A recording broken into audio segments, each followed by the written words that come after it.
A very good evening to all those who are attending this program.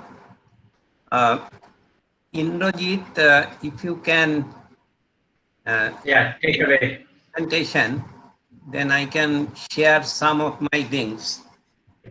But then before that, I would like to, uh, convey my reverence to two of the very important personalities that our Mother India has produced. Last week we had really observed the 200th birth centenary of Pandit Ishwar Chandra Vidyasagar. I thought that his contribution also should be quite elaborately highlighted because of the fact that imagine that 2020 he was born, and then even those days the whole of India we had shoti, we never thought about widow marriage. And the most important thing is, even those days in 2020, you should be quite surprised that in 2018, for the first time, only a small part of North Calcutta, there the British government, they had, promulgated an ordinance that Shoti will be banned in that small part of Calcutta. And the whole of India, because Calcutta was the capital those days, and the whole of India was witnessing Shoti. And in that environment, Raja Ram Mohan Roy and Vidyasagar, they were the two of the greatest, Renaissance leaders who had brought India to this level today. So it's very important. We are all literate today because of Vidyasagar. He had given us everything. And then, Gandhiji, you have already heard a lot. In my opinion, if we merge the contribution of the two, there is only one thing, and that thing is how to, and that is my screen cannot be seen, no?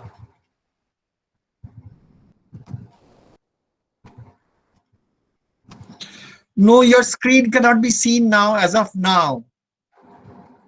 Is it okay now? No. Yes, now it is happening. Now it's happening. Just one sec, it will present.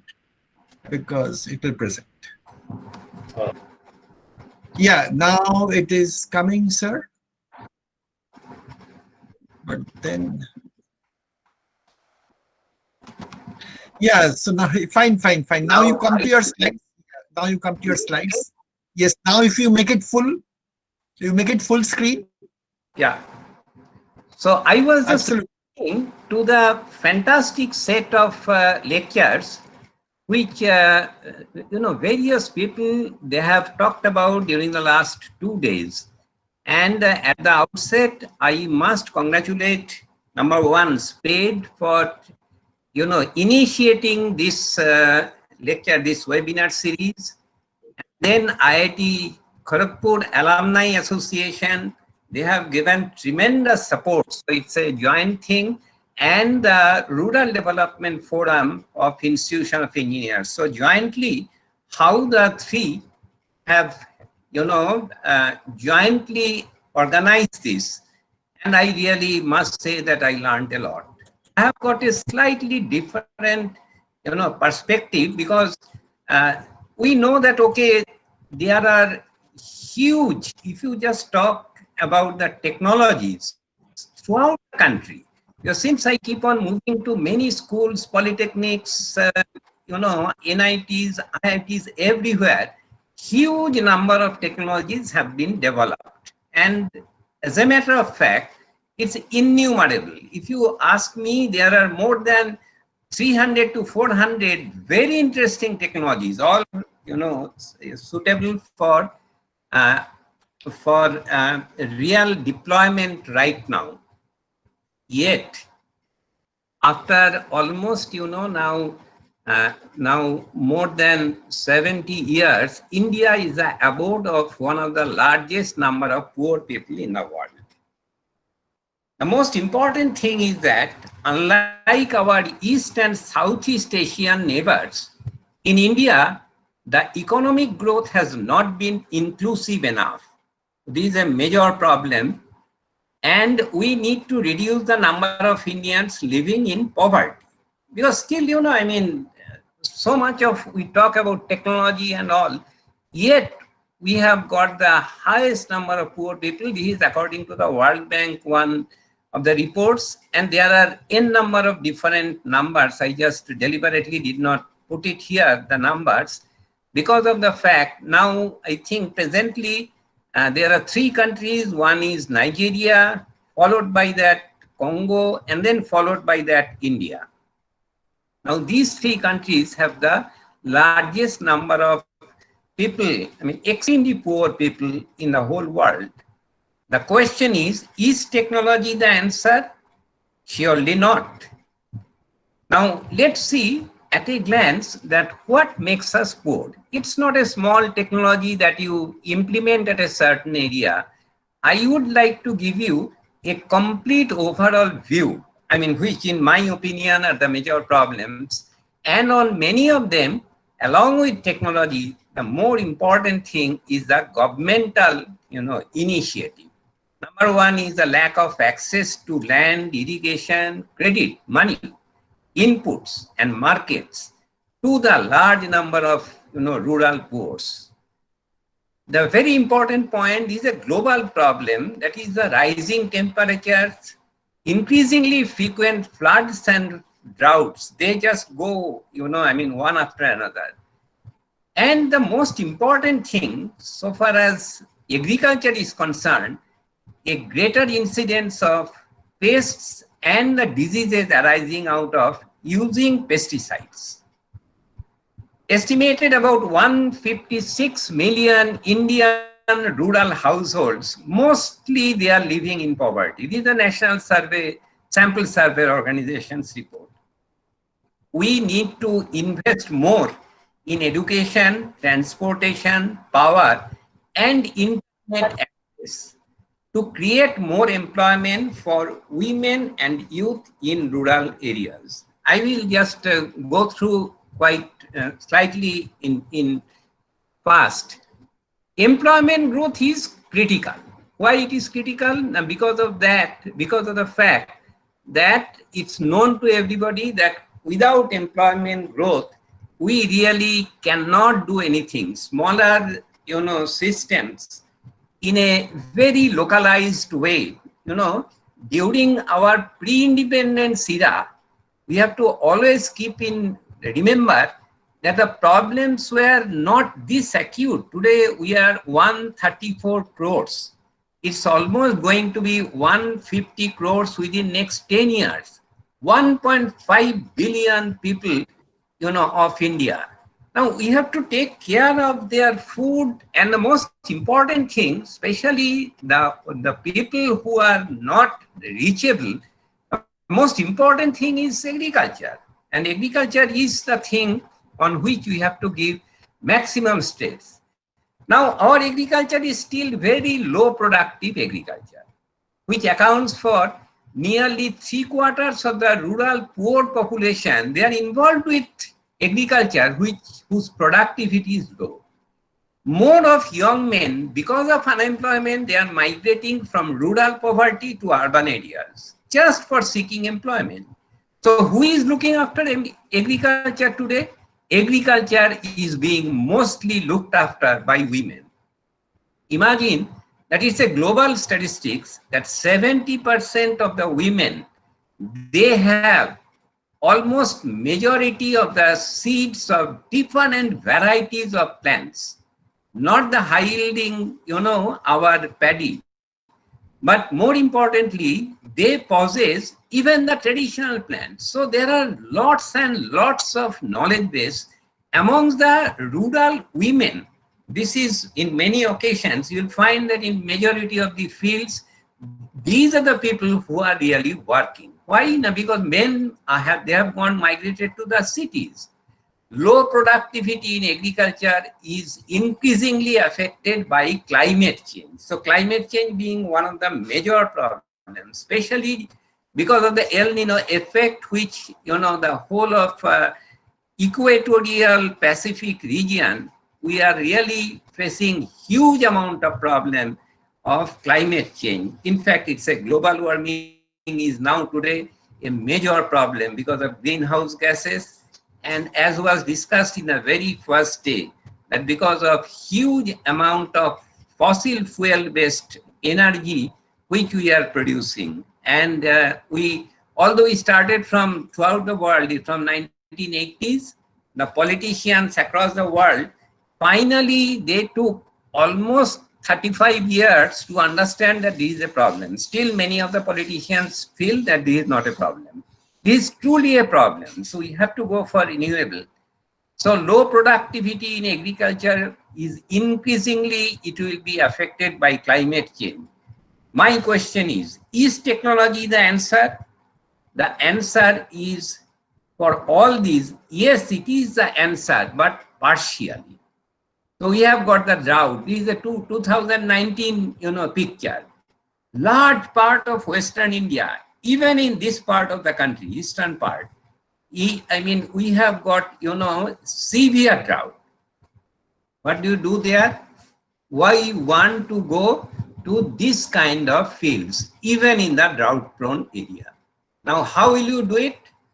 I feel that since we are talking about technology travels to the village, so there is a role of technology. The first thing is that technology must be tailored to the environment which will receive it.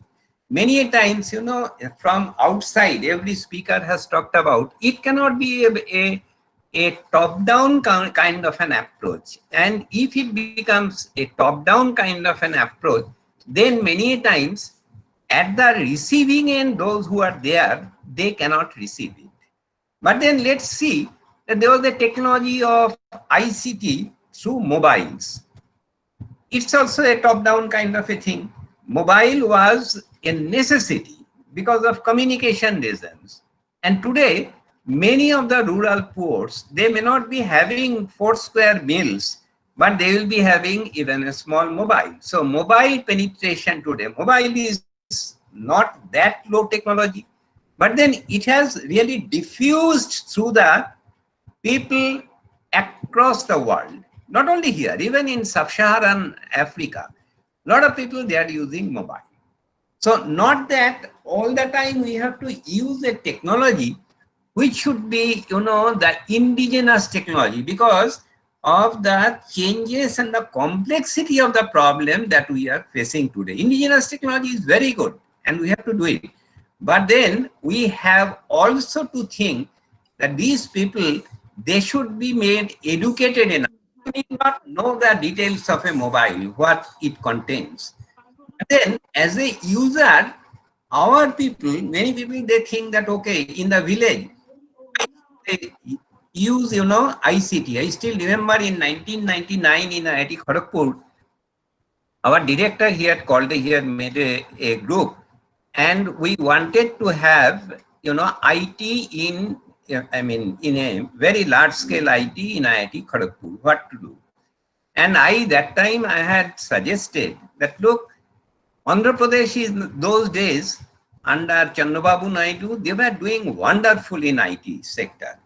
I said that let Bengal be led by IITs, say IIT Kharagpur, and we can take up several, villages. There's a Balarampur village. Many of you, since you are all from IIT Kharagpur alumni, you will be knowing about Balarampur village. And Balarampur village, it was a model village, which was again set up by Gandhiji long back. So Abhay ashrams were all set up by Gandhiji. Now in Balarampur village, Sri Khitish Rai Chaudhuri, who was the chairman, he used to tell me that, Ajoy, from IIT Kharagpur, you please take care of this, because he was very old. So I said that, okay, let us see ICT in rural environment, what we can do. And I still remember some of our very senior professors, they said that, no, in India, we do not even have water in the villages. How, ICT, how communication technology can come there? So I said that, look, water will come if ICT goes there, if communication goes there. So these are very important concepts which I have, always believed. That is, it is very important. People may think that, no, these are all rural people. Why should they require, advanced technology? It should be just the opposite. We must have advanced technology, very advanced technology for the rural poor. And I'm sure that globally the problems will be solved. And today's advanced technology with huge amount of manpower, if it really diffuses through him, like say mobile, I will just explain some of the other things which will be important and interesting, that how in different areas we can have more of our involvement of high technology economy. Some characteristics of the rural environment are immutable. We cannot change the climate. We can, but it's a long-term thing. We cannot change the topography of a certain village. Hilly areas, we cannot change the topography. Traditional values, we cannot change that. Religious taboos, we cannot change that. Even, in a small, reasonable horizon, you cannot change even the population density. You cannot change the resource quality. So there is a role of technology, but then it has to be understood with a vision that what we are supposed to do. Before going into the technology, let me first tell you, in my opinion, we need the common services center to provide access points for delivery of various services to villages through electronic services, that is e-services. Now, gradually we all know that this is a reality. We have already entered the digital world. We cannot ignore that. And we have to make use of that. So e-services to promote the digital and financial inclusion of the poor. I'm talking from their behalf, not that it's not for them. In my opinion, these are for them only. Encourage the rural entrepreneurship. So all the speakers, they have talked about so many different, projects, whether it's solar urja to, Anirban just now mentioned about the water, arsenic filter, fluoride filter, which has been developed there. I mean, lot of such technologies have been developed in IITs, in all the institutions, IIST, NITs. Even I keep on visiting, a lot of simple ordinary colleges and polytechnics. Fantastic kind of work. Lot of polytechnics. If you go to Belghoria branch of, Polytechnic, Ramakrishna Mission Polytechnic, you will see that what a polytechnic student can do. Fantastic. Lot of technologies, but then there it ends. This is one of the major problems, that these are being developed, not very high technology. These are all, low level, ordinary technologies, but then these are very important. So they do not have we do not have any spirit of entrepreneurship. This is, in my opinion, the most important thing. It should not stop there. Even in IITs, a lot of our IIT students, lots and lots of them, we are talking about smokeless chulla. I remember in 80s, those of you who are students of 80s, through NSS, lots of such, smokeless chulla, muri making machines, everything was developed. But then it remains there. Once, we move out of IITs, move out of the universities, neither the teachers nor the students, we do not take care of the entrepreneurship. That is, it must be continued. So rural capacities and livelihoods can be enhanced only and only through entrepreneurship. And this should offer a bottom-up approach to social change. Mapping all of India's aquifers. This is so important today because water level, it goes so much down. But then we do not have any water level, mapping anywhere. We need technology for that. We cannot say that, okay, we'll be doing it only for one village. It's the whole country. Quantifying the relationship between rainfall and groundwater levels under alternative modes of irrigation and farming, which is very important because that's a relationship, because, this recharging the groundwater through the rainfall, rain harvesting is so important. So maybe that all the IITs, all the NITs, IST, Jadavpur, every institution may be called that, okay, you make some models. Situations, if we really need the change of the country, I can tell you that 134 crores of people are there, it's no problem. I know the potential of our students, of our alumni, and they can do miracles because they are running, I mean, even you talk about Google to TI to Intel, everything, Microsoft, everything is being run by our students. So they can do real miracle, water and irrigation. A very important thing is organic farming. This is the need of the hour. Why I am saying that just 1 teaspoonful of compost-rich organic soil, if you take just 1 spoonful, it will have 60 crores to 100 crores of helpful bacteria. And these bacteria are extremely helpful for the soil, for the plants, nitrogen fixing bacteria. There are so many, from 15,000 different species of bacteria. 1 teaspoonful of soil, if you treat that soil with chemicals, which we are doing now, with pesticides and then the chemical fertilizers, then finally, after treatment, the same 1 teaspoonful soil will carry as few as 100 helpful bacteria. Almost, whole of this, 60 crores of good bacteria are just wiped out. So where we are really moving into by taking this chemical, kind of, pesticides and farming, it is doing enough of hazard for our soil because soil is everything. So organic farming is very important, and there have been lots and lots of such studies where organic field is there. Next is the chemically treated field, just simply some true wheat fields, and it has been found that in organic field, topsoil has got even 8 to 10 to even 1 foot more of, topsoil in the organic field compared to the other. The second important thing, a lot of people, they do not know that organic farming, it really avoids the erosion. Erosion is very important. Rahul was mentioning about that. And it is because of the organic nature of the whole thing, because the science behind even the traditional knowledge, that has to be understood and that has to be told to them. Those people in the villages, we used to go there from, in the villages around IIT Kharagpur from 1970s only. So, I mean, we never, very small way, our students, they used to, those days teach the people, but then not to a very large extent.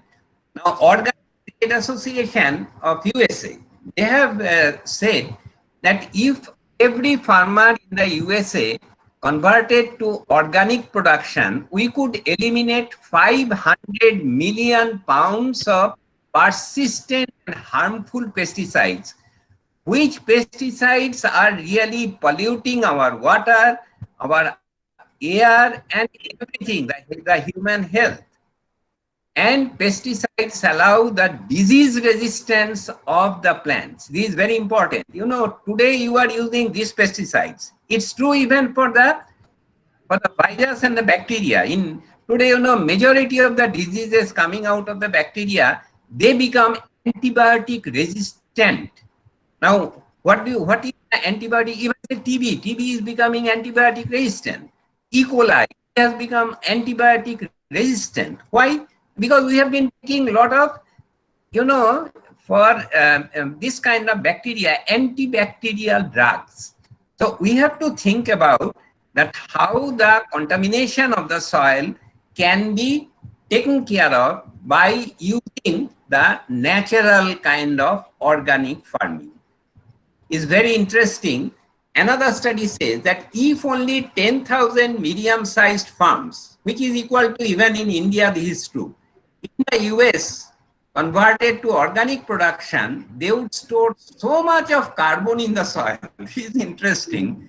And it would be equivalent to taking so many, this is 11,74,000 cars off the road or reducing the car miles driven by them.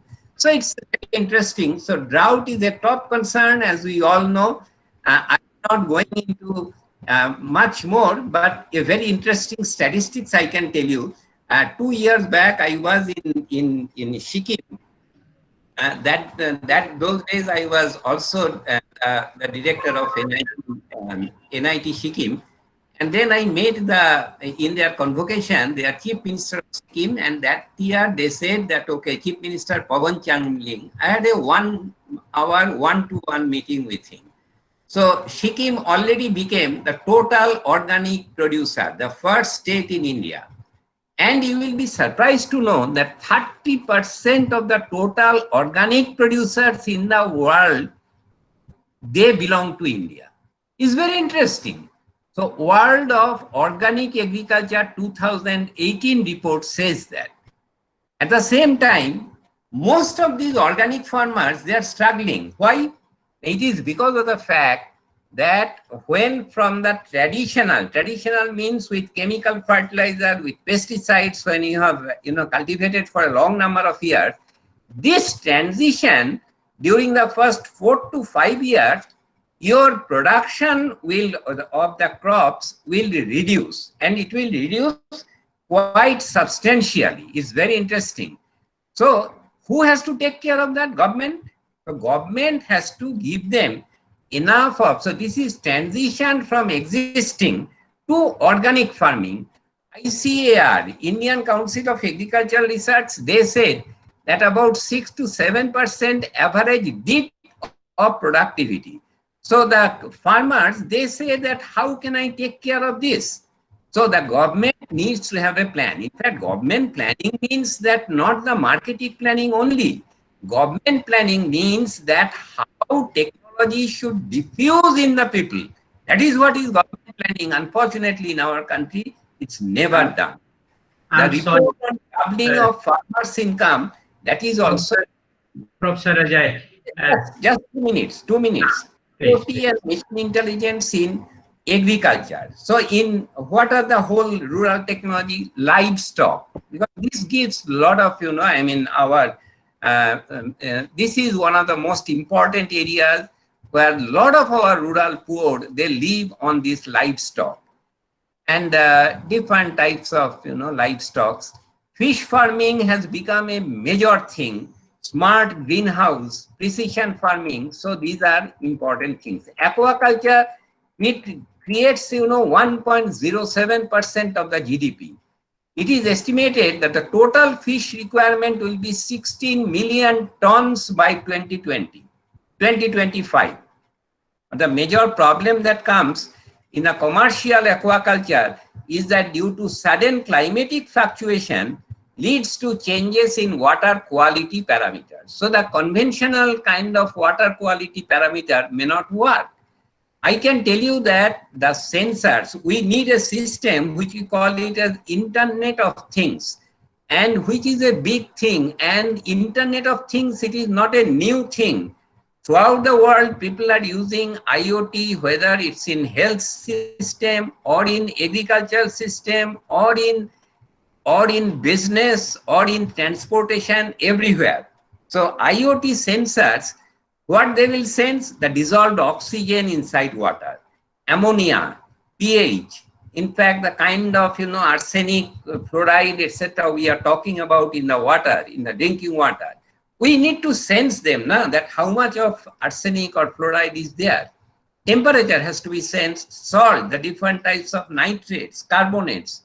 I can tell you that all these sensors have been developed by our students in various IITs in their laboratory, and they are retained. And these are also commercially available. We are buying from the market. So the quality of water needs to be monitored continuously with the help of these sensors. And the sense data must be transferred through the ICT, information and communication technology, to the aqua farmer. In my opinion, since mobile has already, gone into the villages, there's no problem. So instead of smart city, we should have a smart village kind of a planning in the national level. What we need is, for example, let's see, today do we have a digital soil map throughout the country? We do not have. That means everywhere, every square meter of the country, if you say that, okay, at the governmental level, private level, every square meter of the country must be mapped, and it should be a digital soil map. What is the nature of the soil out there? Crop mapping, every square meter must be mapped to that extent. Imagine the amount of job it will create. And imagine that this kind of data science in agriculture, how much of our productivity will increase, how much of environmental degradation we can remove. It's phenomenal. Weather prediction, a lot of work is being done, but then it has to be done at the village level.